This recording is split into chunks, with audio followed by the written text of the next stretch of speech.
Hello and welcome to this conversation with Manish Gunwani. He's head of equities at Bandhan Mutual Fund.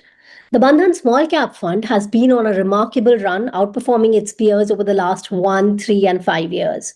So, how has the fund managed to achieve such consistent success in a volatile market? Stay tuned as we dive deep into the strategies that have powered this performance, along with the broader investment philosophy that guides equity funds at the AMC. Welcome, Manish. Thanks for having me. Great to have you here. Now, let's dive right in. So, given current market valuations, especially in the mid and small cap segments, are you finding enough pockets of value or are you becoming more selective now? No, definitely. I think a lot of stocks in the small cap space we think are overvalued. But having said that, the charm about this space is just the variety that is available, right? I mean, we fundamentally believe that the Indian small cap space structurally is the best space to be. So we have invested in a lot of research capabilities here. We have expanded our research team. So we cover about 500 small caps. And I'm sure that there are 200 or 300 more which we don't cover, which are worth covering actually. So the point is, when we say, let's say, a universe of 600, 700 stocks, I don't think we can use aggregate numbers or like aggregate view. You can't say 700 stocks are overvalued. Yes, maybe 2 years back, if X number of small caps were overvalued, today 3X are overvalued. So let's say if 100 stocks or 200 stocks were overvalued 2 years back, now we probably think 400, 500 are overvalued. But maybe for the rest 200 are good enough for us to build portfolios. So essentially, yes, on a aggregate basis, getting value is more difficult today. But the sheer variety of the space, we think there is a certain set of stocks where we think in a 3-5 year time frame they can outperform the large caps. Uh, if you see, our cash levels are higher than normal in small cap fund, so I cannot deny that there is a bit of overvaluation on an aggregate basis. But I think it is up to us as a research team. If we dig deep enough, wide enough, I think there are opportunities.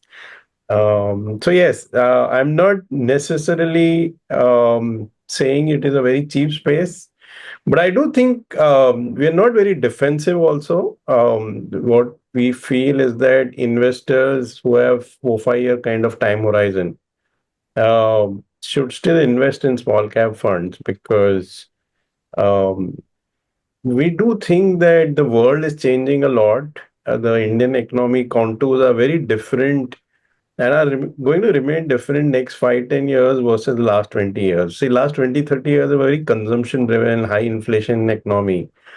And at global level, it was a very free trade dominated, very peaceful. So if you see the decades from 1990 to 2020, uh, these things dominated. But I think next 10-15 years, on the domestic side, I think we are not looking at consumption being as strong a driver as it was. We think that high-end manufacturing and services will do really well. India will export a lot of high-end manufacturing and services. And on the global side, I think it's fairly clear that we are not going to see free trade as much as we saw. We are not going to, unfortunately, see as peaceful a time as we saw. There are more wars in the last 3-4 years than probably in the last 30 years. So, so when things change so much, and this is on the geopolitical side, but there's also obviously a very accelerating change on the technology side. EVs and renewables and OTT platforms, digital advertising. So when things change so much, then obviously the large caps are what has done well in the last 20-30 years. But I think the next 10-15 years being very different, you will see emergence of a lot of large companies which start small today because the tailwinds from these uh, geopolitical type trends or technology type trends, there are very strong trends. So we do think that unless we take part in these companies when they are small, we will not be able to generate high returns. You spoke about the small cap thing. Can you share your investment framework and what qualities you look for the when selecting stocks in the portfolio, and how do you decide which companies to make the cut in the portfolio? I think, see, any kind of investing we as institutional investors do is a split of benchmark led investing and absolute return investing, right? Because we are not promising investors benchmark absolute returns. We are obviously benchmark investors, but um, when you see the small cap space, I think you should have a absolute return DNA rather than being pure benchmark driven, right? What we try to do is rather than think about a style or sector or theme, which we do obviously, but the overriding philosophy of this fund is to try and buy stocks where we see a very good possibility of them doubling in 3 to 4 years.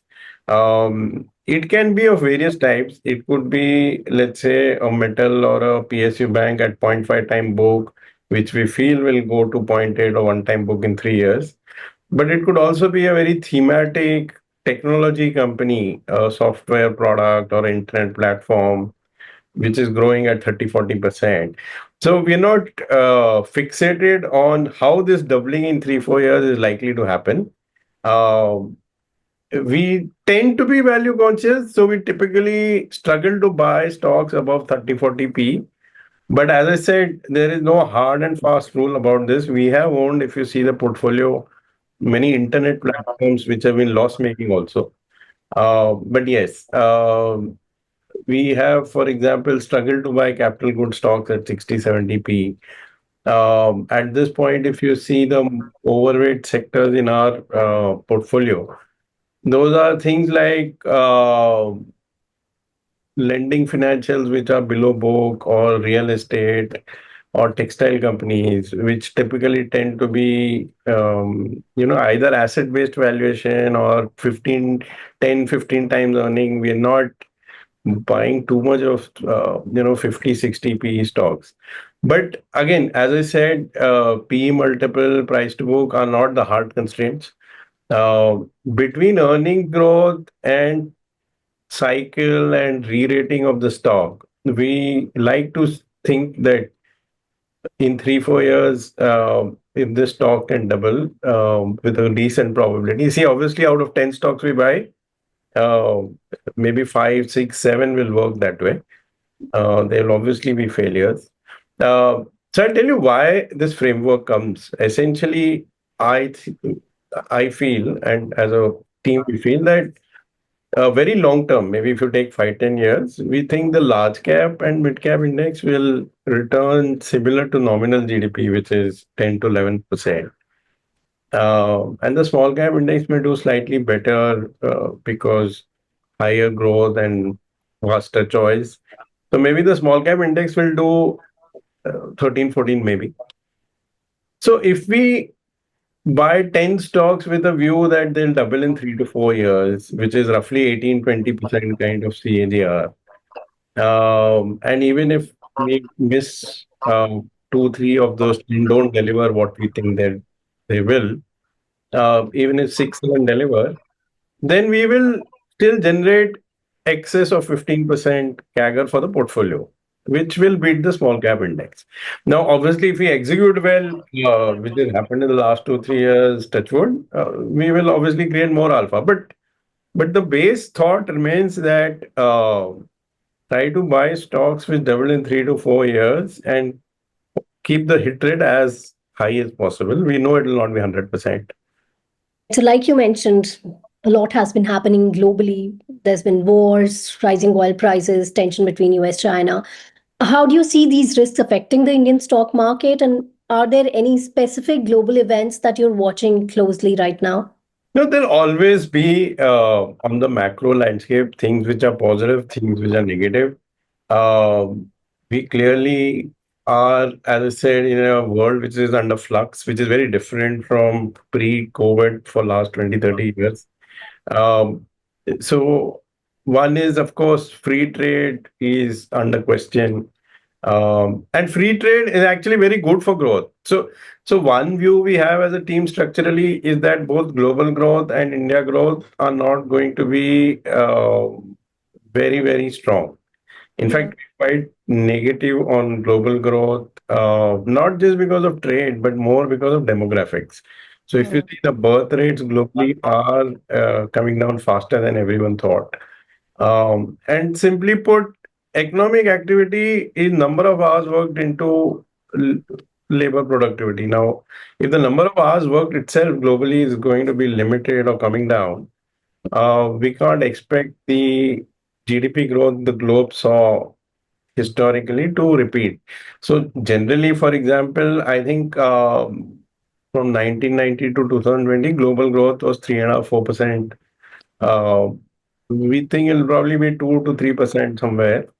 And because India also derives a fair amount of growth from the global side, we think India will probably be 5.5 to 6.5% kind of growth. So we build our investment assumptions around these kind of growth. Um, and also, I think that AI is also going to be very tricky for India because essentially, if you think about it, a big part of our exports is very labor intensive in the sense that we have these GCCs and these IT services and remittances. All these are very human intensive. So if AI is replacing human labor, that's a long term threat we have to be conscious about. Good part is I think our biggest import is oil or energy, and there is disruption happening there with EVs and renewables. So we don't think, apart from these geopolitical spikes which we see on and off, we don't think oil price is going to do anything on the upside. So that is obviously a benefit. And clearly, the fact that China has become a very questionable source of supply chain, and we have so much market share to gain both in manufacturing and services from China. That is again an immense opportunity for us. So there is, I think, balanced this thing in terms of the macro. Overall, we think India's macro is actually very positive because if you see our current account deficit, which for many decades has been 2 to 3% of GDP, I think we are structurally now at 0%. Courtesy this fall in oil price and the fact that services exports have done very well for us. So whether you see inflation and current account deficit, which from a macro stability perspective are the two most important variables, I think India has done phenomenally well in the last 10 years. We've got our inflation down from 6, 7% to maybe 4 to 5%. We've got a current account deficit down from 2 to 3% to virtually 0%. Growth has not been supernormal, but relative to the world, we're still growing quite fast. So, for example, why I'm positive on small caps also is because I think the Indian currency will do very well. Because typically Indian currencies depreciates 3 to 4% per annum. But I think going forward, let's say next 10 years, it may depreciate only 1 or 2%, which will draw in foreign capital. And liquidity is important for small caps. In a liquidity shock, small caps do tend to fall more.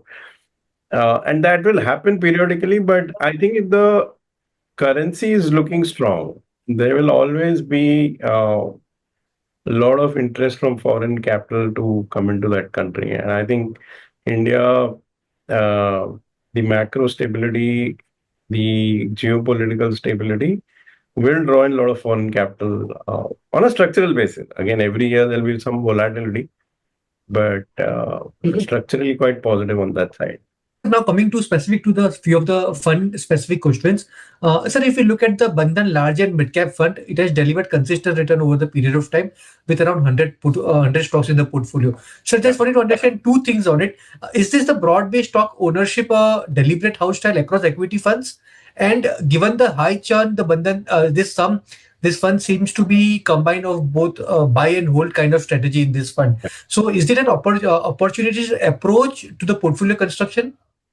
It's not house wide. So, for example, obviously we have a focus fund by its very nature has only 30 stocks, and some of the other funds also have less number of stocks.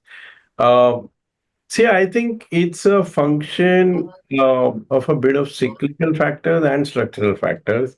See, structurally, to be honest, I don't believe that pure buy and hold will work.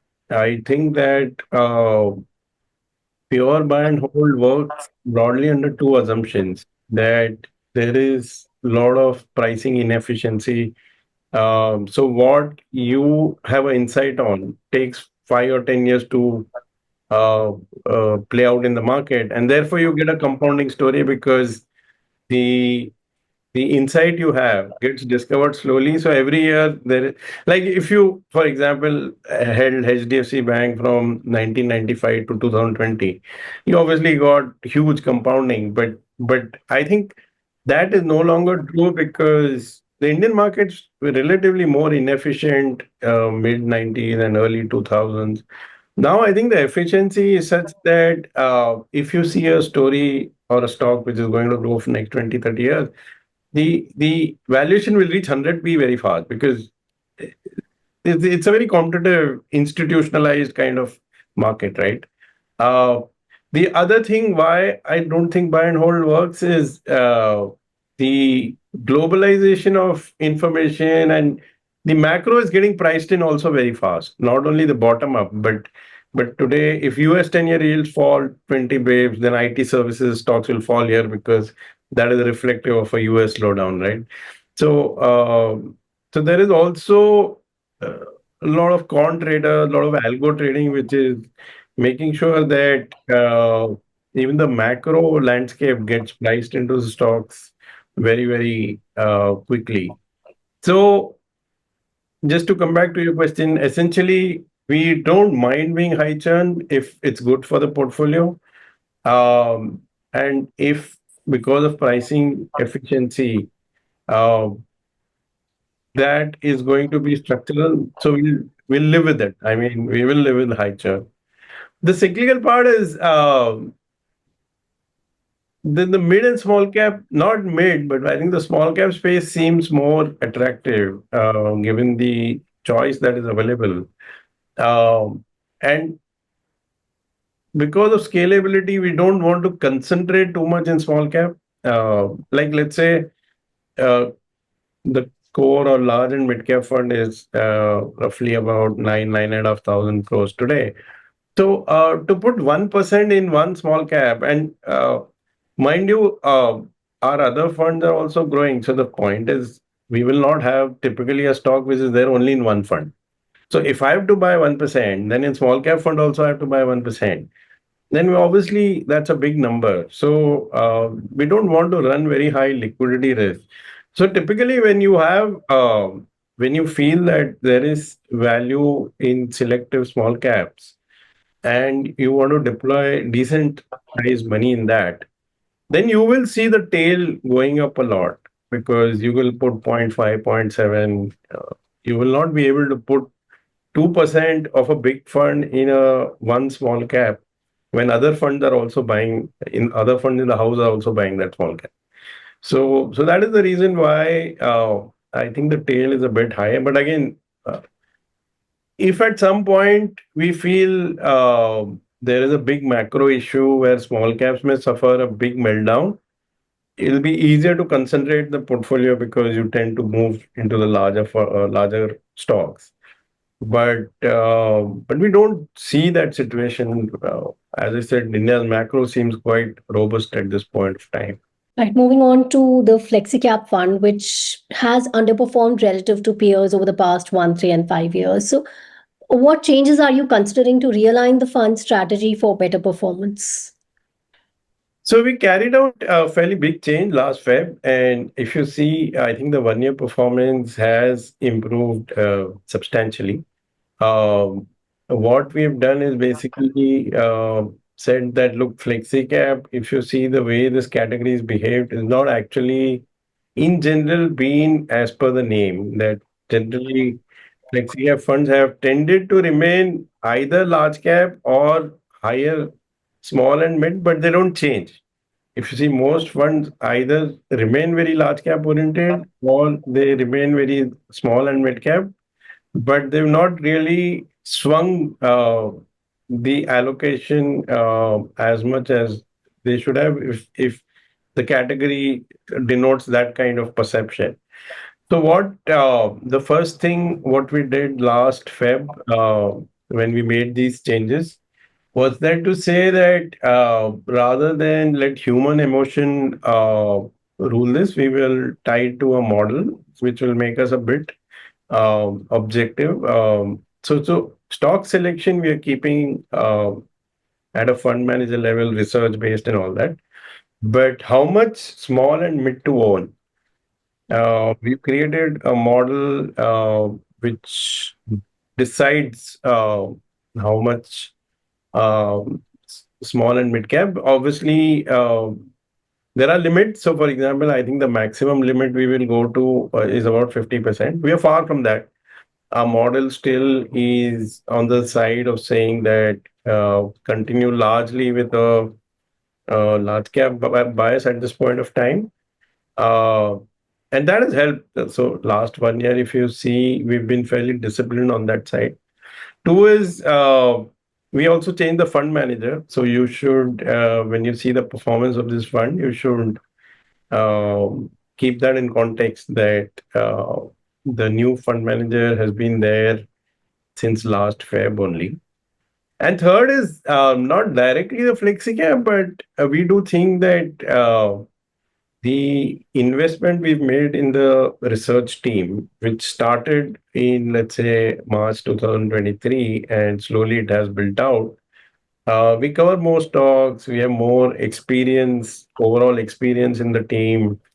And if you see, most of our funds have benefited from this. So I think most of our funds are Q1, Q2 on a 2, 3 year time frame. So we do think that just building out this back end research team is the core to creating consistent and granular and predictable alpha.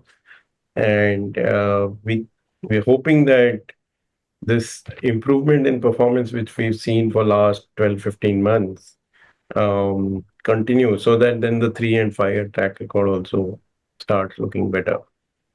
Sir, if you look at the Bandhan Balanced Advantage Fund, which is running substantially high cash as of now, around 30% kind of thing. Sir, could you walk us through the asset allocation model which you follow and why the fund is in defensive mode? So we typically have a valuation metric, which is a big part of the asset allocation, but we also have uh, 4 or 5 macro parameters. They relate to things like credit spreads, currency, historic return of stocks, volatility. So some of them are mean reverting. So the volatility and credit spreads are mean reverting, where we buy when volatility credit spread goes up, and then we reduce equity when they come down, because these are basically sign of greed and fear. That when volatility and credit spreads are high, there is panic in the market, and then it subsides, and then complacency comes, and then they come down. Uh, the historic returns is actually long term the best indicator of future returns. So I think it is interesting that almost every stock market, the long term returns, when we talk of 8, 10, 20 years kind of time frames, um, the equity returns always converge to inflation plus 5 to 7%. So that is a big part of our model. And at this point, the 5 year, the 7 year returns are high. 10 year is slightly higher than normal, at 13-14%. See, ideally, I think 10 to 12% is the long-term trend return of this market. But if you see 5-7 year returns have been very, very high, particularly on the mid and small cap side. So those parameters are right now showing that we should have less equities than normal. So we are a bit less than the midpoint. Our midpoint is 55% allocation to equities. We are somewhere around 48-49 at this point of time. Now, coming back to your small cap fund, which has consistently been at the top of its category. So, can you please elaborate on the key factors behind this sustained performance? So I think the biggest factor is just the focus we have. As I said, we now have 9-10 analysts. We cover about 700 odd stocks. Most importantly, I think culturally, we both from a process and culture perspective, we have a lot of focus on small cap. See, what happens is a lot of AMCs, maybe because of size, for them, small cap is not very important, maybe. But if you see, we've designed some processes just to focus on small cap. So, for example, most analysts are appraised on a model portfolio, even in the industry, I would think. But we have a specific process on just creating a model portfolio kind of thing for just select small cap stocks. So we take the most important small cap stocks, either which we own a lot or which our peers own a lot. And then we give only those small cap stocks as the universe for an analyst to build a model portfolio with that universe. Why it is important is, see, let's say if someone is covering banking, right? If you just do a normal model portfolio, HDFC Bank and ICICI Bank will be 20% of the universe, and a small cap stock like, let's say, Accredited Access or RBL Bank or City Union Bank would be 0.2% of the universe, right? So there is no incentive for the banking analyst to spend too much time on that small cap, because if he gets the top 5 stocks right, this really doesn't move the needle. But for the fund manager, for the small cap fund, for other funds which want to play the small caps, obviously the tail is important, right? So I think as an organization, then you need to build a process where analysts have skin in the game about their calls on these small caps, right?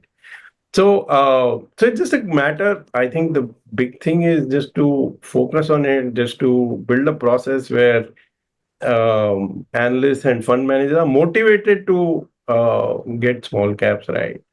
The other thing is, if we look at the fund, thankfully, most of the themes that have played out, we've been able to catch it. So if you go back 2 years, when we kind of started this fund from a focus perspective, because there was a brand change in our company and the whole team started getting built out in March 2023. So if you see, in 2023, the big theme which worked in the market was the power capex and the power space in general. And that year we had a very, very high exposure to the power space. So not only the equipment guys, but even the financiers like Power Finance, REC, the utilities like NTPC, NLC, etc. In 2024, it was pharma, quick commerce. Thankfully, we were able to play that theme. This year, it has been a bit of financials and defense. So thankfully, whatever's been the theme that has played out, of course, this all ties in to both the fund management and the research team, because you tend to discuss a lot. But yeah, as a output,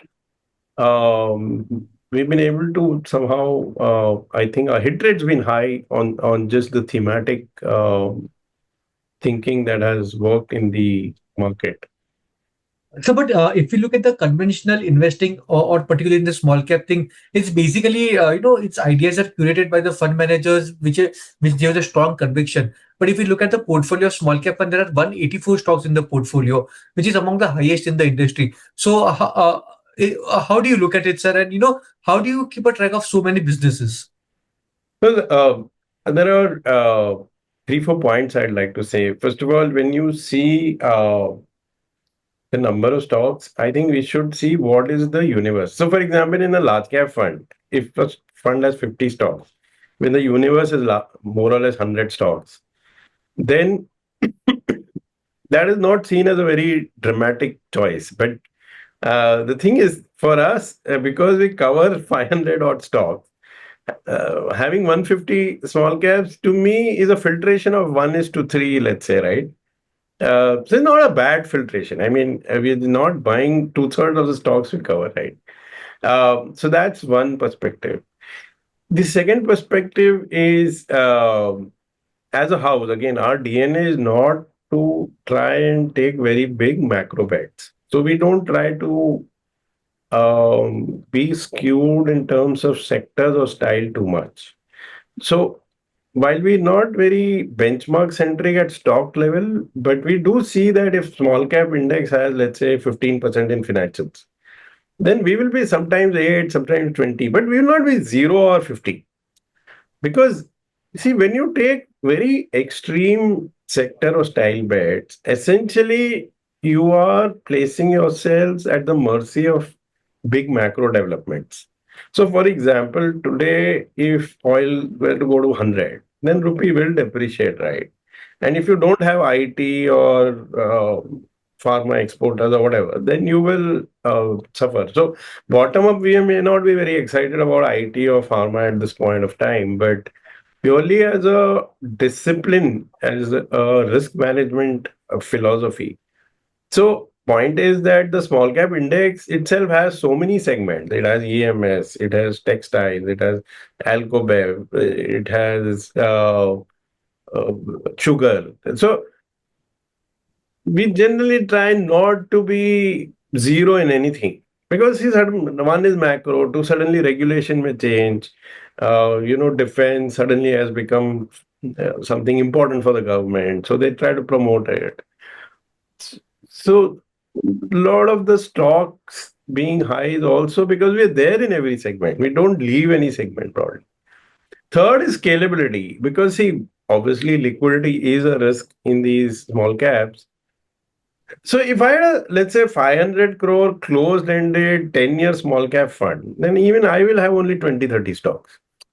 But the point is we're trying to build a fund which can be 5x or 10x of what it is today, right? So we're getting money every day. Now, what I feel is a bigger risk is when you get, let's say, 100 rupees new money into the fund, you can choose to buy what you own. But the point is, if your fund has done well, it is more likely that what you own is already overvalued because the stock did well. That's why your fund did well, right? So the point is, in a small cap, it's very difficult to make the existing stock zero and then start buying a new stock. Correct? Um, but I think we should be fair to the new investor or who is giving us new money that at that point, what is the best risk reward stock? You should buy that, right? And if it's more likely to be something we don't own because in general, if a portfolio is done well, the stocks have already played out. So I feel that if you see the history of AMCs over the last 10, 15 years, probably the biggest mistake is always that you're emotionally biased towards what you own, which is why AMCs have kept buying the same stocks, and then when those stop working, your performance suffers. So I'm very conscious about being very objective. See, it's not that you obviously know the management, the business model of what you own already well, and out of new 100 rupees, maybe 40, 50 will still go into what we own. I'm not saying that we will never buy what we own. Obviously, that is that is extreme. But when you put 100 rupees into what you own all the time, that also is a risk. I mean, that's a bigger risk to my mind because it generally leads to huge underperformance. May not be immediately, but 1 or 2 years down the line. So those are the reasons. See, it is linked to the point that we want to build a scalable product where we think money will come regularly. So we want to be just very objective about what we're buying at any point of time. Now, if you could explain what's the internal framework for stock selection in such a vast portfolio, and how do you classify holdings in terms of core versus exploratory or theme-based positions? See, the more maybe cliched way to say is good management, good business, high growth. But we're not boxing ourselves into that. As I said, if a PSU bank is zero point 0.5 book, we will still buy. Uh, if you see our historic holdings, in 2023, one of our biggest successes was owning Power Finance and REC because they were 0.4 time, 0.5 time book. So we're not saying that we will always be in very high quality stocks. I think everything has a price. And see, in general, India's top 500, 600 companies will have certain strain. Otherwise, they wouldn't have become in such a $4 trillion economy. If a company has become top 500 or top 700 company, there'll be strength. So to say that, at any price, I will not look at the stock is a wrong mentality, we feel. So as I said, the overriding thought or philosophy is to just buy something which can double in 3 to 4 years. Sir, but what are the minimum quality filters? Like, we look at the ROC, ring consistency, or the promoter quality. So what happens is the universe itself, we have a quality control. So if a stock has to come into the house's universe, not in small cap universe, it has to be approved by the CIO, which is me and 1 or 2 fund managers I may consult. No, clearly we look at basic corporate governance. Also, since small caps are illiquid, we typically, if you're buying let's say a 2,000, 5,000 crore market cap, we try to buy slightly higher growth companies because see, it is okay to buy deep value in a $10 billion market cap. In a $500 million market cap, even if you buy deep value, you have to be very, very careful because the stock may remain ignored for a long period of time. And you may not be able to enter and exit even if the stock goes up 30, 40%. But if your entry and exit impact cost is 10% either way, then there's no point, right? So we try to generally buy companies in the small cap space which at least have a 10-15% CAGR for next 5-10 years. If that category is disrupted or very penetrated, where the volume growth is not even 8-10%, then generally not buy those. Okay, and in such a large portfolio, with so many small names being there, so especially in less liquid names I'm talking about, so how do you manage operational challenges there, like tracking, monitoring? So I think you should not see it as the only fund managers worrying about these 180 stocks, right? Because most of our stocks are derived from model portfolio overweight. So every research analyst has big skin in the game. See, our appraisal systems are all output centric. What I mean by output centric is they're all based on performance of the stocks, whether it's analyst or fund managers. We typically don't worry too much about how many hours in office, how many meetings, and all that. So, what I'm trying to say is that if you see a stock which is 0.2% in our small cap fund, you may get an impression that is the fund manager having enough bandwidth to worry about it. But see that, first of all, that 0.2%, if you aggregate the house level position, it might be 50 crores, it might be 100 crores, which is not a small position. Second is, it might be 0.2% in the small cap fund, but for that sector analyst in the small cap model portfolio, it might be 20%, right? Because they are allowed only 5-7 stocks to be overweight in the small cap model portfolio. So the point is, the analyst has very big skin in the game on that 0.2% position. I think that's what the processes you create, so that someone has skin in the game on seemingly small positions. For the outside world, it is a very trivial position, but but for the analyst, his entire bonus, promotion, everything depends on that stock. So there is. We like to believe there is a lot of thought behind this. Sure.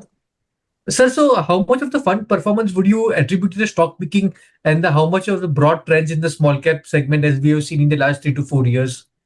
No, as I said, we try not to take a macro risk. So the good part is not just the performance for us. The good part is that performance has come to our mind with a lot of risk management. We've owned a lot of stocks.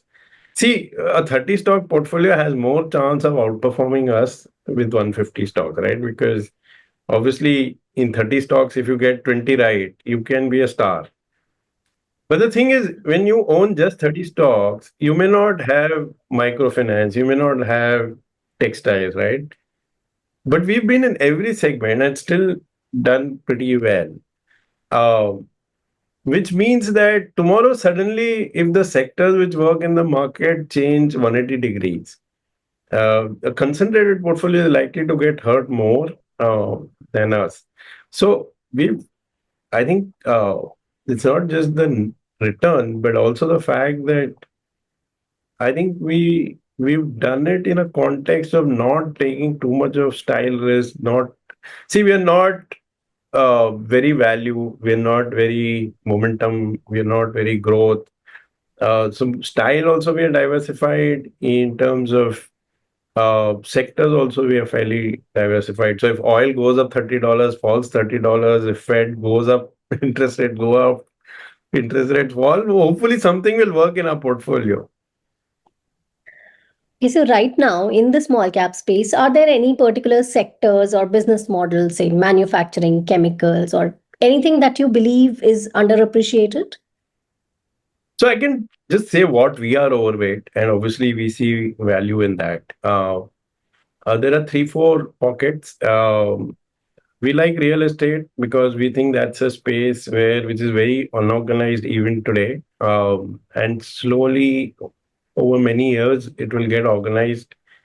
We also think that a lot of growth in India will be urban led. So real estate by definition is an urban play. So that fits the macro theme as well.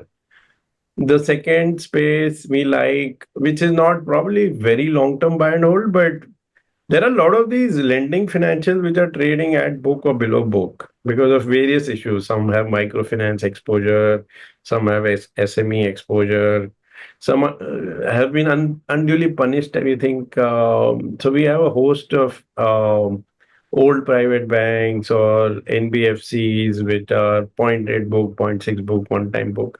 And since we think Indian economy will do well, we don't think the extreme asset quality pain which is priced into the stocks will play through. That's the second. Third, we like healthcare as a space in general because see when the economy is at a very low level, staples grows, but after a certain point, the discretionary spend shifts to healthcare, and both hospitals, some pharma companies which are domestic, some pharma companies where um, it's a bit uncertain business model because there is reliance on a product, reliance on a filing with the FDA and all that. So we like that. So these are spaces which we think there is still value. Sir, someone who wants to invest in the Bandhan small cap today, what should be their expectation of the return, volatility, or the holding period? So as I said, on a fighter or long-term basis, we think large and mid-cap indices will do 10-11%, small cap will do 12 to 14%. And I think we obviously will want to beat the small cap index. But given that we are coming off a high base, I don't think we can, if I take a 5-10 year view, I don't think we should expect more than 20%. So somewhere between 15-20% is a very good outcome, I would think. But this is obviously not a guidance. I'm just saying that when I see 10-year view, this is what I would expect. Right. And the funds, the small cap funds, AUM, it has more than doubled to 11,000 crore, close to that in the past year. So given the current depth of the Indian market, what is the ideal AUM size that you feel comfortable managing? We think this fund can easily do 3x, 4x of this AUM. Right. Well, the number of stocks are so high, and also we think the IPOs over next 2-3 years will also add to the universe. So we do think opportunity is not that big of a constraint. All right. Well, that wraps up our insightful discussion. Thank you for joining in and answering all the queries. Thank you. Thank you for tuning in. For more expert insights, don't forget to subscribe and stay updated on all things investing.